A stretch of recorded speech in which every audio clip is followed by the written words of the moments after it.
ओडिशा का न्यूजीलैंड कहे जाने वाले क्षेत्र को बर्बाद करने पर उतारू है बीजेपी की डबल इंजन सरकार। मेरे आपसे अपील है कि किसी को भी वोट दे देना, पर बीजेपी को नहीं। अभी कुछ दिन पहले गृह मंत्री अमित शाह यह कहते हुए पाए कि उन्होंने आदिवासी राष्ट्रपति बनवाया। असल में गृह मंत्री जी कहना चाहते थे कि वोट हमें ही देना आदिवासियों, क्योंकि हम आदिवासी का बहुत ख्याल रखते हैं।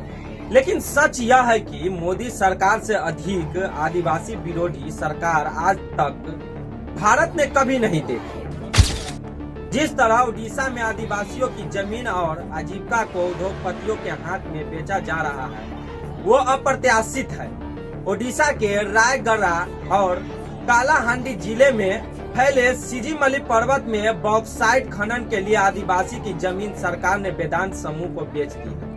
अब वहां का प्रशासन खुलेआम आदिवासी को धमका रहा है कि जमीन छोड़कर भाग जाओ वरना बुरे परिणाम होंगे। जबकि सच्चाई है कि धोखाधड़ी करके सरकार की मिली भगत से आदिवासियों की जमीन हथिया ली गई। ओडिशा का न्यूजीलैंड कहे जाने वाले इस क्षेत्र में सबसे बड़ा संकट यह है कि अगर खनन शुरू हुआ तो नागावली और बंसाधर जैसी तमाम बारामसी नदियां बर्बाद हो जाएंगी। बीजेपी के मूर्खों को कौन समझाए कि सिजीमली की पहाड़ियां स्पंज की तरह काम करती है और बॉक्साइट की छिद्रपूर्ण प्रकृति के कारण यहां से लगभग 200 से अधिक जल धाराएं निकलती है।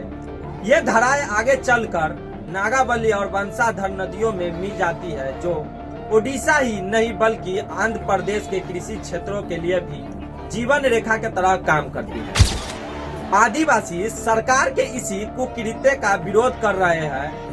मेरे आपसे अपील है कि किसी को भी वोट दे देना, पर बीजेपी को नहीं। धन्यवाद।